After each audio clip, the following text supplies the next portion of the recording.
جس اسمبلی میں دولہا موجود ہوتا ہے. کیونکہ ہمارے ہاں ایک پردے کا کانسیپٹ ہے تو یہاں بچی کی جو ایک شائع ہونا اس کو مد نظر رکھا جاتا ہے کہ بچی جو ہے وہ تھوڑی شائع ہوتی ہے اور وہ جھجکتی ہے, جس کو ہم یہ بھی کہتے ہیں کہ خاموشی نیم رضامندی, کہ اگر بچی خاموشی بھی اختیار کرتی ہے تو اس کو نیم رضامندی تصور کیا جاتا ہے. تو اس کا جو پیغام ہے وہ وکیل لے کر جاتا ہے, تو اس وکیل کے جو پرٹیکولرز ہوں گے وہ کالم نمبر 7 میں اس کا اندراج کیا جاتا ہے.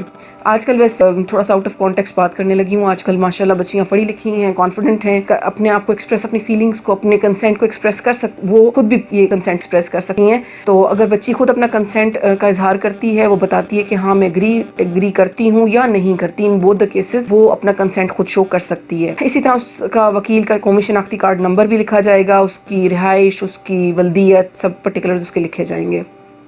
کالم نمبر 8 میں دلہن کے وکیل کے تقرر کے بارے میں گواہوں کے نام و ماں ولدیت و سکونت اور اس کی دلہن کے. اب اس وکیل کا جب تقرر کیا گیا تھا, اس وکیل کو مقرر کرنے میں جو گواہان تھے, عموماً وہ دلہن کے بھائی یا والد صاحب یا چچا, جو باقی 2 گواہان ہیں وہ اس وکیل کے تقرر کے جو گواہان ہوتے ہیں ان کے ناموں کا اندراج کیا جاتا ہے, ان کی ولدیت لکھی جاتی ہے, ان کا ایڈریس لکھا جاتا ہے. وکیل کا تقرر کرنے پہ جو گواہان ہوتے ہیں ان کے جو پرٹیکولرز ہیں ان کا اندراج کالم نمبر 8 میں کیا جاتا ہے. کالم نمبر 9 میں کہ اگر دولہا کی طرف سے کوئی وکیل مقرر کیا گیا ہے تو اس کا نام. اب چونکہ دولہا جو ہے وہ با اختیار ہوتا ہے عام طور پر, اگر وہ سین ہے, اس کے وہ مائنر نہیں ہے اور وہ ذہنی طور پر وہ ٹھیک ہے, تو اس کو کسی اور کے وکیل مقرر کرنے کی قانونی اور شرعن کوئی ضرورت نہیں ہوتی. تو اس صورت میں اگر تو وکیل مقرر کیا ہے تو اس کے پرٹیکولرز لکھے جائیں گے. نارملی وکیل دولہا کی طرف سے مقرر نہیں کیا جاتا, کیونکہ دولہا ایک با اختیار انسان ہے اور شریعت اور قانون اس کو اختیار دیتا ہے اپنا کنسینٹ خود شو کرنے کا, اور یہ تصور کیا جاتا ہے کہ وہ کانفیڈنٹ ہوتا ہے, وہ مرد ہے, تو وہ اپنے آپ کو اپنی رائے کا اظہار برملا کر سکتا ہے. نارملی وکیل مقرر نہیں کیا جاتا تو ان کالمز کو چھوڑ دیا جاتا ہے, لیکن یہ ہمارے پاس چوائس موجود ہے. اگر وکیل مقرر ہے تو اس کے پرٹیکولرز لکھے جائیں گے. اسی طرح پھر اس وکیل کے تقرر کے گواہان جو ہوں گے ان کے پرٹیکولرز ہوں گے کالم نمبر 10 کے اندر. اچھا, اب جو کالم نمبر 11 ہے وہ شادی کے گواہوں کے نام, ماں ولدیت و رہائش.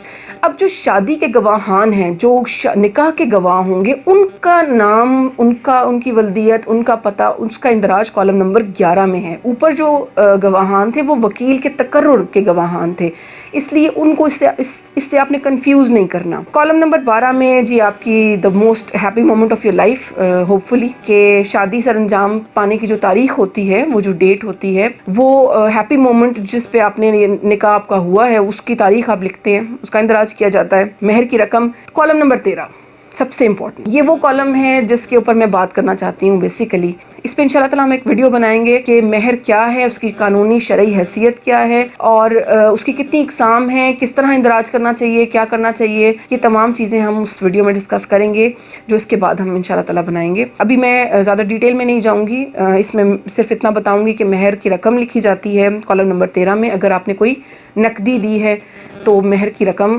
وہ اس کے اندر آپ کالم نمبر 13 میں مینشن کریں گے. کالم نمبر 14 جو ہے وہ مہر کی کتنی رقم معجل ہے اور کتنی غیر معجل. بہت پریسائزلی میں دونوں میں ڈفرینشیٹ کرتی ہوں کہ 2 طرح کے مہر ہیں یہاں پر جو نکاح نامہ میں مینشن ہے, ایک معجل ہے, ایک غیر معجل ہے. معجل کا مطلب دیکھیں, معجل سمجھنا, میں آپ ایک لفظ بتاؤں گی تو آپ لوگوں کو انشاءاللہ تعالیٰ یہ کبھی بھی معجل کا میننگ نہیں بھولے گا. اجلت کا لفظ ہم عام طور پر بھی اپنی گفتگو میں استعمال کرتے ہیں, اجلت یعنی جلدی. تو معجل جو ہے وہ عین جیم لام بیسیکلی اجلت سے نکلا ہے, یعنی کہ جلدی. معجل وہ ہے جو آپ نے فوری طور پہ پرومپٹلی ادا کر دیا, اس کو پرومپٹ ڈاور بھی کہتے ہیں, امیجیٹ ڈاور بھی کہتے ہیں, معجل بھی کہتے ہیں, مقدم بھی کہتے ہیں. اور اس طرح ایک دوسرا جو ڈاور ہے وہ ہے غیر معجل. غیر معجل میں آپ نے اس کو ہم غیر معجل بھی کہتے ہیں, یعنی کہ جو بعد میں دیا جائے گا. ڈیفرڈ بھی کہتے ہیں, مؤخر بھی کہتے ہیں, پرومسڈ ڈاور بھی کہتے ہیں. یہ وہ اماؤنٹ ہے یا جو آپ نے اوپر مہر مقرر کیا کالم نمبر 13 میں, زیور مقرر کیا, پراپرٹی مقرر کی یا نقدی مقرر کی, جو بھی آپ نے مقرر کیا, اس مہر کی کتنی رقم, کتنی پرسنٹیج آپ نے معجل رکھی اور کتنی غیر معجل رکھی, وہ دونوں چیزیں آپ نے کالم نمبر 14 میں مینشن کرنی ہے. ٹھیک ہے, کہ کتنی آپ نے پرومپٹلی ادا کر دیا کتنا مہر, اور کتنا آپ نے ڈیفرڈ رکھا. ڈیفرڈ کیا ہے, جو بعد میں ادا کیا جائے, جب آپ کو جو خاتون ہے وہ کسی بھی وقت آپ سے اس کا تقاضا کر سکتی ہے اور آپ اس کو ادا کرنے کے پابند ہیں. کالم نمبر 15 جو ہے اس کے اندر آیا مہر کا کچھ حصہ شادی کے موقع پر ادا کیا گیا. کالم نمبر 15 اس کو مزید الیبوریٹو ایک اسپیس دے رہا ہے کہ آپ اس کو مزید ایلیبوریٹ کریں کہ کیا آپ نے کوئی شادی کے موقع پر کوئی ادا کیا ہے اس میں سے کوئی پورشن یا نہیں کیا. ان کالمز کو اتنا ایلیبوریٹو وے میں رکھنے کا مقصد ہی یہ تھا. زیادہ تفصیل آپ نے لکھی ہوگی اتنی زیادہ کنفیوژن کم ہوگی, اور کل ان کیس انفارچونیٹلی کوئی ڈسپیوٹ ارائز ہوتا ہے تو اس ڈسپیوٹ کو ریزالو کرنے میں سہولت ہو. کالم نمبر 16 جو ہے وہ آیا مہر, پورے مہر یا اس کے کسی حصے کے عوض کوئی جائیداد دی گئی ہے, اگر دی گئی ہے تو اس کی وضاحت کریں. ابھی دیکھیں قانون نے آپ کو اتنا تفصیلاً ایک ڈاکیومنٹ بنا کر دیا ہے کہ اگر رقم دی ہے تو وہ, اگر آپ نے معجل غیر معجل, اگر آپ نے کوئی زیور ہے, کوئی جائیداد ہے, کوئی شادی پر ادا کیا گیا ہے, اتنی تفصیل حق مہر کے بارے میں دینے کے باوجود ہمارے ہاں نارملی جب خلا کے میٹرز آتے ہیں تو یہ مہر جو ہے یہ one of the major disputes ہوتا ہے دونوں اسپاؤسز کے درمیان. اور اس وقت جو ہے آپ چونکہ ایک ایکسائٹمنٹ میں ہوتے ہیں, آپ نے ایک خوشی کا اظہار ہوتا ہے, تو آپ سم ٹائمز جو لڑکی والے ہیں وہ اپنی حیا میں اور اپنی سفید پوشی میں یا اپنی تھوڑی جھجک میں, چونکہ وہ بیٹی کو ریپرزینٹ کر رہے ہوتے ہیں, لڑکی کو ریپرزینٹ کر رہے ہوتے ہیں, وہ خاموش رہ جاتے ہیں. اور لڑکے والے جو ہیں وہ سم ٹائمز ایکسائٹمنٹ میں زیادہ اماؤنٹ لکھ دیتے ہیں اور وہ اس کو پھر ادا نہیں کر پاتے, اور بعد میں وہ کہتے ہیں کہ جی ہاں ہم نے لکھا تھا لیکن ہمارا ایسا مطلب نہیں تھا. ٹھیک ہے, تو بات یہ ہے کہ آپ کا کیا, آپ کی اس جو بات سے کیا مراد تھی, وہ عدالت آپ کی انٹینشنز کو ریڈ نہیں کر سکتی. عدالت نے اس ڈاکیومنٹ کو ریڈ کرنا ہے.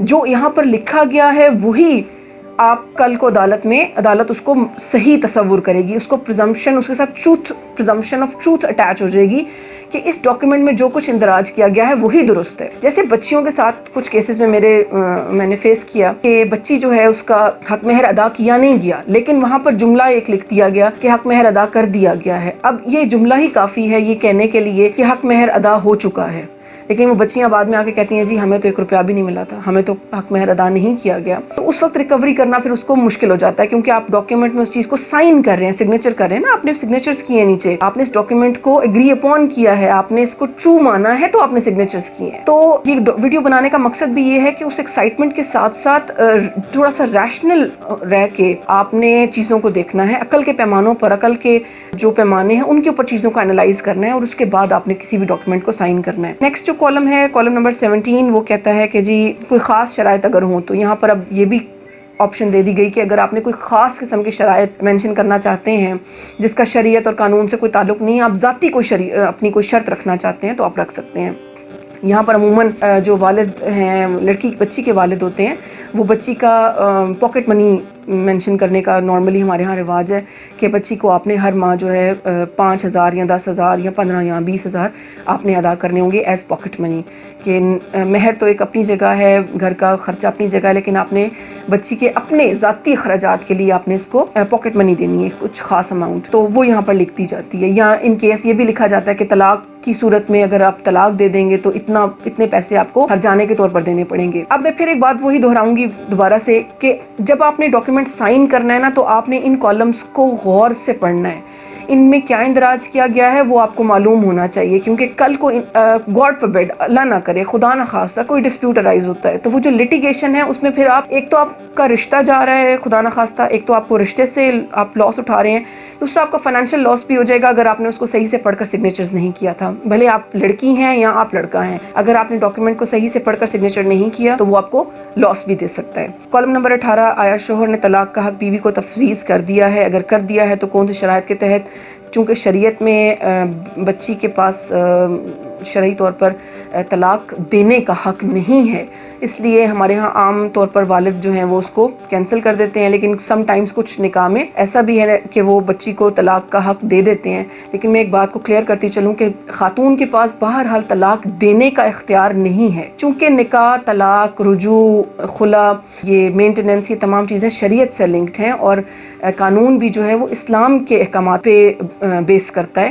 تو ہمیں جو پرائورٹی دینی ہے وہ شریعت کے احکامات کو دینی ہے, کیونکہ بیسیکلی قانون نے وہیں سے حکم اخذ کرنا ہے. تو طلاق کا اگر یہاں پر اختیار دے بھی دیا جائے بچی کو تو شریعت اس کو اختیار نہیں دیتی. ہاں خلا لے سکتی ہے, شریعت نے دروازے بند نہیں کیے. اگر خاتون ایک بندے کے ساتھ خوش نہیں ہے تو وہ عدالت سے رجوع کر سکتی ہے, خلا اپلائی کر سکتی ہے, ڈیزولوشن آف میرج تھرو خلا کر سکتی ہے, لیکن وہ طلاق دے نہیں سکتی.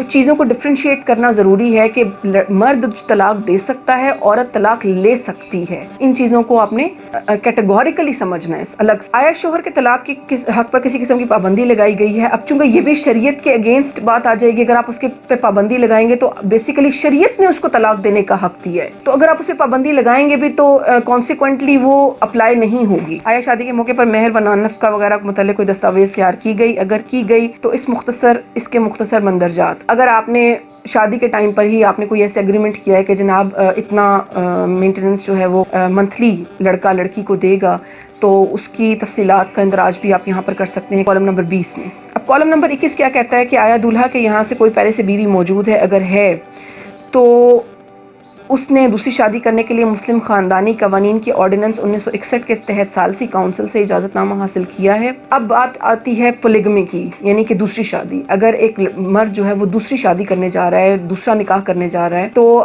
اس کا پہلی بیوی سے اجازت لینا قانونی طور پر ضروری ہے. شرعی طور پر اس کی ضرورت نہیں ہے، لیکن چونکہ ہم ایک ایسے ملک میں رہتے ہیں جس کا قانون یہ کہتا ہے تو ہمیں قانون کی پاسداری کرنا بھی ہم پر فرض. تو اس میں خاتون سے اجازت لینی ضروری ہے.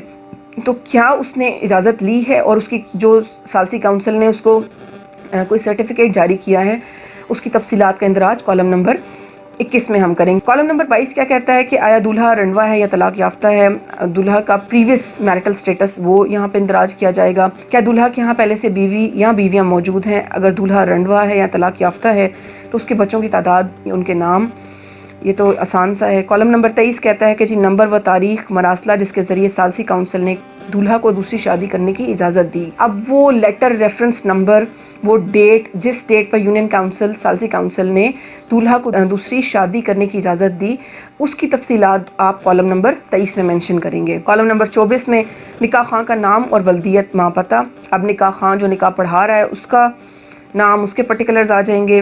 شادی کو درج رجسٹر کرانے کی تاریخ، وہ جب آپ نے رجسٹر کروایا نکاح نامہ اس کی ڈیٹ لکھی جائے گی. فیس رجسٹریشن جو ادا کی گئی وہ اس میں لکھی جائے گی. اب یہ کالم 26 کالمز آپ کے ہو گئے. اب ہم دیکھیں گے کہ کس کس کے سگنیچرز اس کے اوپر، کون کون اس پہ سائن کرتا ہے اس ڈاکیومنٹ کے اوپر. دولہا یا اس کے وکیل کے دستخط. دولہا سگنیچر کرتا ہے، دلہن سگنیچر کرتی ہے، دلہن کا وکیل بھی سگنیچر کرتا ہے. شادی کے جو گواہان ہوتے ہیں ان کے سگنیچرز اور ان کے شناختی کارڈ نمبر، ان کا اندراج یہاں پر کیا جاتا ہے.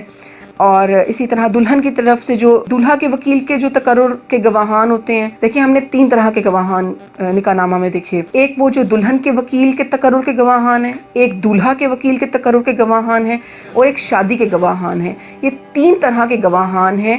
چونکہ دولہا با اختیار ہوتا ہے، وہ اپنا وکیل مقرر نہیں کرتا، تو اس کا کالم عموماً خالی چھوڑ دیا جاتا ہے. تو دلہن کی طرف سے جو وکیل کا تقرر اور اس کے گواہان، وکیل، اس کے گواہان اور شادی کے گواہان، ان کے شناختی کارڈ کا اندراج کیا جاتا ہے. اسی طرح نکاح رجسٹرار جو ہے اس کے سگنیچرز ہوتے ہیں اور اس کے دستخط ہوتے ہیں اور اس کا شناختی کارڈ کا اندراج کیا جاتا ہے. نکاح خواہ کے دستخط ہوتے ہیں، اس کا شناختی کارڈ کا اندراج ہوتا ہے. یہ ہے دوستو، یہ نکاح نامہ ہے، اور آئی ہوپ کہ ہم نے اس کو کافی تفصیل سے آج ڈسکس کیا ہے، اور مجھے امید ہے کہ آپ لوگوں کو اس میں بہت ساری چیزیں آپ کے علم میں نہیں ہوں گی جو اب اس ویڈیو کے توسط سے آپ نے دیکھی ہوں گی. کیونکہ نارملی ہم ایک ڈاکیومنٹ کو سگنیچر تو کر دیتے ہیں، لیکن ہمیں نہ تو اس کی سینکٹیٹی پتہ ہوتی ہے، لیگل سینکٹیٹی پتہ ہوتی ہے، اور نہ ہی ہمیں اس کے کانسیکوینسز پتہ ہوتے ہیں. اور سگنیچر کرنے سے پہلے میں ایک بار پھر کہوں گی کہ کوئی بھی ڈاکیومنٹ بغیر پڑھے کبھی بھی سگنیچر نہ کریں.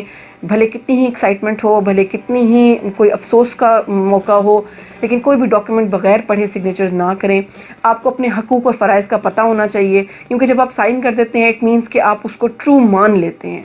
اسی نوٹ کے ساتھ میں آپ سے اجازت چاہوں گی، اور آپ سب کو میری طرف سے بہت ویل وشز. وہ لوگ جن کی شادی ہونے جا رہی ہے، میری طرف سے بہت زیادہ ویل وشز ان کے لیے، اور اللہ تعالیٰ آپ لوگوں کو خوش و خرم اور آباد رکھے. See you next time in the next video. السلام علیکم.